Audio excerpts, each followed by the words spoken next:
নমস্কার, খবর শুনছেন বর্তমান পত্রিকা চ্যানেল থেকে। আজ মঙ্গলবার জানাবো আজকের বাছাই করা 10টি তাজা খবর। শুরুতেই হেডলাইন্স।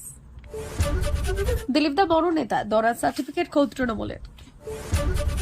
21শে জুলাইকে চমক দিতে চলেছে দিলীপ, নিজের মুখেই জানালেন সেই কথা, জেনে নিন। শ্রমিকের নতুন কমিটিতে আদি নেতাদের মর্যাদা, শুভেন্দু ঘনিষ্ঠদের মধ্যে কাটাছেড়া।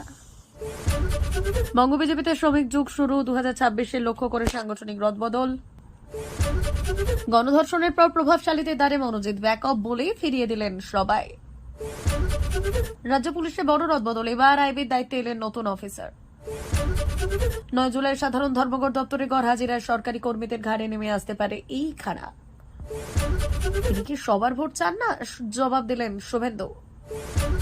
ব্রিক্স সম্মেলনে মোদির হুঙ্কার, রাষ্ট্রসংঘকে কটাক্ষ করে প্রধানমন্ত্রী বললেন, বিংশ শতাব্দীর টাইপরাইটার 21 শতাব্দী সফটওয়্যার চালাতে পারে না। $724 মিলিয়ন ধাক্কা, ভারতকে ব্ল্যাকমেল করতে গিয়ে নিজেই ফেসে গেল আমেরিকা। WTO-তে ট্রাম্পের ঘুম উড়ালো ভারত। আছে বিস্তারিত খবরে। দিলীপ দা বড় নেতা, দরাজ সার্টিফিকেট খোদ তৃণমূলের। ফুলবদলে জল্পনায় শিলমোহর, বড় নেতা দিলীপ ঘোষকে এবার দরাজ সার্টিফিকেট দিলেন চুচুড়া তৃণমূল বিধায়ক অসিত মজুমদার। বললেন, দিলীপ দাস সংবাদ মাধ্যমে শিরোনামে থাকেন। বিশ্ববিদ্যালয়ে ঢুকে সহকারী রেজিস্ট্রারকে হেনস্থা, ফের বিতর্ক IPS হুমায়ুন। মুখ্যমন্ত্রী আমন্ত্রণে উদ্বোধনের দিনই দীঘার জগন্নাথ মন্দির হাজির হয়েছিলেন সস্ত্রীক। তা নিয়ে বিতর্ক কিছু কম হয়নি। বিজেপিতে এখন ব্রাত্য দিলীপ ঘোষ। তাহলে কি এবার দল ছাড়বেন, তৃণমূলে যোগ দেবেন? বিজেপির প্রাক্তন রাজ্য সভাপতি। জোর জল্পনা চলছে রাজনৈতিক মহলে। এদিন চুচুড়ার বিধায়ক অসিত মজুমদার বললেন, দিলীপ দা এখন বড় নেতা। দিলীপ দাকে নিয়ে অন্য কিছু বলতে চাই না। দিলীপ দার সংবাদ মাধ্যমের শিরোনামে থাকেন, আর এই ব্যাপারে আমাদের প্রদেশ নেতৃত্ব দিলীপ দা জানে আমার পক্ষে বলা সম্ভব নয়। এদিকে প্রতিদিনই মর্নিং ওয়াকে বেরিয়ে সাংবাদিকদের মুখোমুখি হলেন দিলীপ, নানা প্রশ্নের উত্তর দিলেন। সামনেই 21শে জুলাই ধর্মতলার মঞ্চে কি দেখা যাবে? এদিন দিলীপ বললেন, কোনো না কোনো মঞ্চে তো আমাদের দেখা যাবেই। আসুন না 21 তারিখ রাজনীতি জল্পনায় চলে দেখা যাক না কি হয়। মানুষ কি জানতে চায় সেটাই আসল। জল্পনা দিয়েই অনেকের রাজনীতি হয়।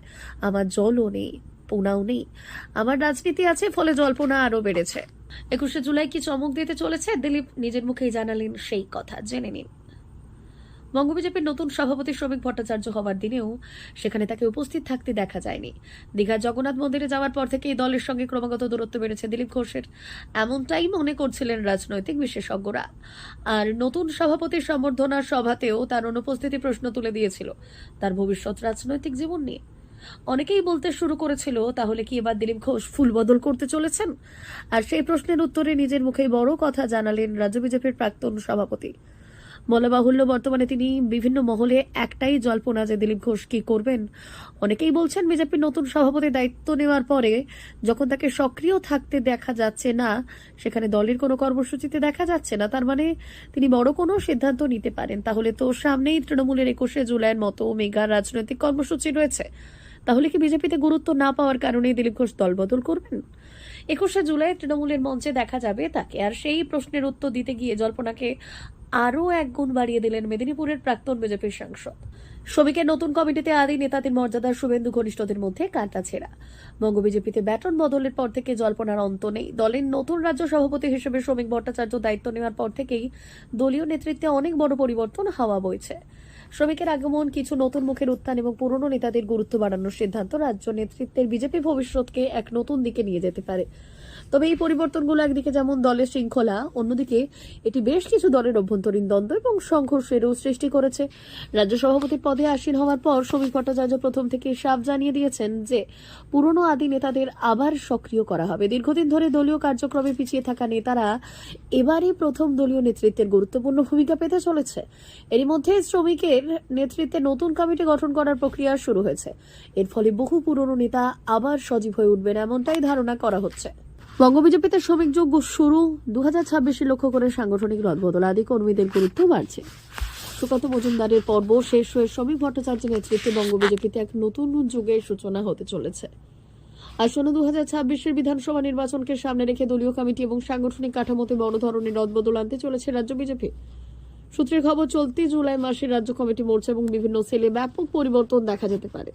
রাজ্য সভাপতির দায়িত্বপ্রাপ্ত গ্রহণের পর শ্রমিক ভট্টাচার্য স্পষ্ট জানিয়েছেন যে দলের পুরনো কর্মীদের গুরুত্ব বৃদ্ধি পাবে। মনে করা হচ্ছে বিজেপির আদিপ্রাপ্ত কর্মীদের নতুন করে তৈরি হওয়া এই কমিটিতে প্রাধান্য দেওয়া হতে পারে, যা দীর্ঘদিনের অবহেলিত বা কম গুরুত্বপ্রাপ্তদের মধ্যে নতুন উদ্দীপনা সৃষ্টি করবে। 20 জুলাইয়ের পরই এই রদবদল কার্যকর হতে পারে। বিজেপি সূত্রে জানা গেছে, রাজ্য কমিটি মোর্চা এবং বিভিন্ন সেলের পদাধিকারী স্তরে এই পরিবর্তন আসবে। বিশেষ করে 5 সাধারণ সম্পাদকের মধ্যে 2 জনের পদে বদল আসতে পারে। মোর্চার সভাপতি পদেও পরিবর্তন আসার সম্ভাবনা রয়েছে।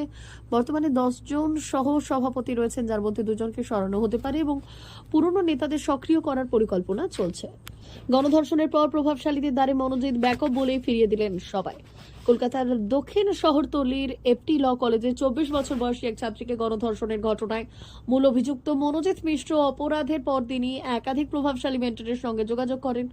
তবে তারা তাকে সাহায্য না করে পিছিয়ে দিতে পরামর্শ দেন। পুলিশ সূত্রে জানা যায়, 25 জুন রাতে কলেজের নিরাপত্তারক্ষীর কক্ষে মনোজিৎ মিশ্র, প্রমিত মুখার্জি এবং জাহিব আহমেদ মিলে ছাত্রীকে ধর্ষণ করেন। নিরাপত্তারক্ষী পিনাকি ব্যানার্জিকে বাইরে দাঁড়িয়ে থাকতে বলা হয়। অপরাধের পর তারা সেখানে মদ্যপান করেন এবং নিরাপত্তারক্ষীকে মুখ বন্ধ রাখতে বলেন। তারপর তারা বাইপাসের ধারে একটি ধারায় রাতের খাবার খেয়ে সকালে বাড়ি ফেরেন। রাজ্য পুলিশের বড় রদবদল, এবার আইবির দায়িত্বে এলেন নতুন অফিসার। আসন্ন 2026 সালের বিধানসভা নির্বাচনের আগেই রাজ্যের পুলিশ প্রশাসনে বড় পরিবর্তন। কার্যত বিরাট পরিবর্তন। রাজ্য পুলিশ প্রশাসনে বড়সড় রদবদল হতে চলেছে। ঠিক কি জানা যাচ্ছে? নিঃসন্দেহে 2026 সালের বিধানসভা নির্বাচনের আগে পশ্চিমবঙ্গে পুলিশ প্রশাসনে বড়সড় রদবদল হয়েছে। নিঃসন্দেহে 2026 সালের বিধানসভা নির্বাচনের আগে পশ্চিমবঙ্গের পুলিশ প্রশাসনের রদবদল হচ্ছে। ইন্টেলিজেন্স ব্যুরো ডিজিপি পদে আসছেন নতুন অফিসার। এতদিন এই পদের দায়িত্ব সামলেছেন আইপিএস অফিসারকে পাঠানো হয়েছে ট্রাফিকের দায়িত্বে।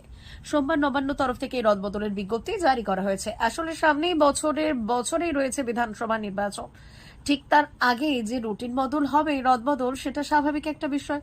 কিছুদিন আগে আমরা পদেও একাধিক রদবদল করা হয়েছে, আর এই দিনের বিজ্ঞপ্তি অনুযায়ী আইপিএসদের মধ্যেই মূলত রদবদল হয়েছে। প্রসঙ্গত, সিদ্ধনাথ গুপ্ত ছিলেন SCCRB ডিজিপি, এবার তাকে ইন্টেলিজেন্স ব্যুরোর ডিজি পদে পাঠানো হয়। আবার আইবির ডিজি পদে থাকা জ্ঞানবন্ত সিংকে পাঠিয়ে দেওয়া হলো ট্রাফিক বিভাগের এডিজি এবং আইজিপি পদে। এই পদে এতদিন ছিলেন ডক্টর রাজেশ কুমার সিং, কিন্তু তাকে এবার পাঠানো হলো রাজ্য পুলিশের এডিজি এবং আইজিপি পদে। 9 জুলাই সাধারণ ধর্মঘট দপ্তরে গড় হাজিরায় সরকারি কর্মীদের ঘাড়ে নেমে আসতে পারে এই খাড়া। আগামী 9 জুলাই ভারতব্যাপী সাধারণ ধর্মঘট ডেকেছে কেন্দ্রীয় ট্রেড ইউনিয়ন এবং শ্রমিক সংগঠনগুলি। 9 তারিখে ধর্মঘটে সরকারি সমস্ত দপ্তরে কর্মীদের হাজিরা বাধ্যতামূলক বলে নির্দেশিকা জারি করল নবান্ন। তবে কয়েকটি ক্ষেত্রে ছাড় দেওয়া হয়েছে। নবান্নের তরফে নির্দেশিকা দিয়ে জানানো হয়েছে, আগামী 9 জুলাই কোনো সরকারি কর্মীর ক্যাজুয়াল লিভ গ্রাহ্য হবে না। এদিন কোনো সরকারি কর্মচারী তার দপ্তরে না এলে তার চাকরি জীবন থেকে দিনটি বাদ যাবে, আর সেই সঙ্গে তার একদিনের বেতনও কাটা যাবে। সরকারি ওই নির্দেশিকায় আরো জানা যাচ্ছে যে এরপরেও ওই দিন কোনো সরকারি কর্মী অফিসে অনুপস্থিত থাকলে তাকে শোকজ করা হবে, আর সেই শোকজের উত্তর সন্তোষজনক না হলে তার ছুটি নামঞ্জুরের পাশাপাশি তার বিরুদ্ধে পরবর্তী সময়ে শান্তিমূলক অর্থাৎ শাস্তিমূলক পদক্ষেপ গ্রহণ করতে পারে। বিধানসভা নির্বাচনে তৃণমূলকে হারাতে অবিজেপি সমর্থকদের ভোটও দরকার। রাজ্য বিজেপির সভাপতির দায়িত্ব দিয়েই বুঝিয়ে নিয়েছেন শ্রমিক ভট্টাচার্য। এদিকে গত কয়েক মাসে রাজ্যে হিন্দু ভোটকে একজোট করতে উদ্যোগী হয়েছেন বিধানসভার বিরোধী দলনেতা শুভেন্দু অধিকারী। তিনি বারবার তথ্য তুলে ধরেছেন, বলছেন, আর 5 থেকে 6% হিন্দু বিজেপিকে ভোট দিলেই রাজ্যে তারা সরকার গঠন করবে। রাজ্য বিজেপির নতুন সভাপতির উদ্যোগের পর কি বলছেন বিধানসভার বিরোধী দলনেতা? সোমবার নন্দীগ্রামে একটি অনুষ্ঠানে শ্রমিকের নাম না নিয়েই তিনি উত্তর দিলেন। কি বললেন শুভেন্দু? সাউথ ক্যালকাটা ল কলেজে ছাত্রীকে ধর্ষণের প্রতিবাদে এদিন নন্দীগ্রামে কন্যা সুরক্ষা যাত্রায় অংশ নিলেন শুভেন্দু। বৃষ্টিতে ভিজেই হয় সেই মিছিল শেষে নাম না করে শ্রমিকের কথার জবাব দিলেন তিনি। টেনে আনলেন 2021 সালে নন্দীগ্রামে তার তৃণমূল সুপ্রিমো মমতা বন্দ্যোপাধ্যায়কে হারানোর প্রসঙ্গ। শুভেন্দু বললেন, হিন্দুরা আমাদের বিধায়ক করেছেন, না হলে জিততে পারতাম নাকি? 1,10,000-এর মধ্যে 1,09,600 হিন্দুর ভোট পেয়েছি। একটি এলাকায় ভোটের কথা উল্লেখ করে তিনি বললেন, 21 নির্বাচনে ওই এলাকায় 800টি ভোটের মধ্যে মমতা বন্দ্যোপাধ্যায় পেয়েছিলেন 790টি ভোট। ব্রিক্স সম্মেলন মোদির হুঙ্কার, রাষ্ট্রসংঘকে কটাক্ষ করে প্রধানমন্ত্রী বললেন, 20 শতাব্দীর টাইপরাইটার 21 শতাব্দীর সফটওয়্যারে চলতে পারে না। ভারতের প্রধানমন্ত্রী নরেন্দ্র মোদী বর্তমানে বিদেশ সফরে রয়েছেন। ঘানা থেকে শুরু হওয়া তার বিদেশ যাত্রা ব্রাজিলে এসে পৌঁছয়। ব্রাজিলের প্রধানমন্ত্রী মোদী 17তম ব্রিক্স শীর্ষ সম্মেলনে যোগ দিয়েছেন। 17তম ব্রিক্স শীর্ষ সম্মেলনে ফ্যামিলি ছবির জন্য রিও ডি জেনিরোতে জড়ো হয়েছিলেন প্রধানমন্ত্রী মোদী এবং অন্যান্য বিশ্ব নেতারা। $724 মিলিয়ন ধাক্কা। ভারতকে ব্ল্যাকমেল করতে গিয়ে নিজেই ফেঁসে গেল আমেরিকা। WTOতে ট্রাম্পের ঘুম উড়ালো ভারত। মার্কিন যুক্তরাষ্ট্রের ট্রাম্প প্রশাসন যা কল্পনাও করেনি সেটাই করে দেখিয়েছে ভারত। সম্প্রতি ভারত সরকারি বিশ্ব বাণিজ্য সংস্থার মঞ্চ থেকে আমেরিকাকে কড়া জবাব দিয়েছে, যা বাণিজ্য যুদ্ধে এক নতুন অধ্যায়ের সূচনা করেছে। আমেরিকা চাপানো 500% ট্যারিফ এবং 26% আমদানি শুল্কের বোঝা এবার উল্টে তাদের উপরেই বর্তাতে চলেছে। মাত্র কিছুদিন আগেই আমেরিকা ভারতকে 550% আমদানি শুল্কের হুমকি দিয়েছিল, বিশেষ করে সেই সব ভারতীয় পণ্যের ওপর যা আমেরিকা রপ্তানি করা হয়। এর পেছনে আমেরিকার মূল উদ্দেশ্য ছিল ভারতকে রাশিয়া থেকে সস্তায় অপরিশোধিত তেল কেনা বন্ধ করানো। আমেরিকা ভারতকে দুটি বিকল্প দিয়েছিল, হয় রাশিয়া থেকে তেল কেনা বন্ধ করো, নয়তো 500% শুল্কের মুখোমুখি হও। আমেরিকা ভেবেছিল ভারত এই হুমকির মুখে নতজানু হবে, কিন্তু এবার পরিস্থিতি ভিন্ন। ভারতের পররাষ্ট্রমন্ত্রী এস জয়শঙ্করের নেতৃত্বে ভারত আমেরিকাকে স্পষ্ট জানিয়ে দিয়েছে যে তারা রাশিয়া থেকে তেল কেনা বন্ধ করবে না এবং কোনো ব্ল্যাকমেলের কাছে মাথা নত করবে না। এরপরই ভারত তার বাণিজ্য পরিস্থিতির দলকে আমেরিকা থেকে ফিরিয়ে আনে, যা স্পষ্ট বার্তা দেয় যে ভারত নথি স্বীকার করার পরিবর্তে পাল্টা জবাব দেবে। প্রিয় দর্শক, এখনকার মতো খবর এই পর্যন্তই। ধন্যবাদ।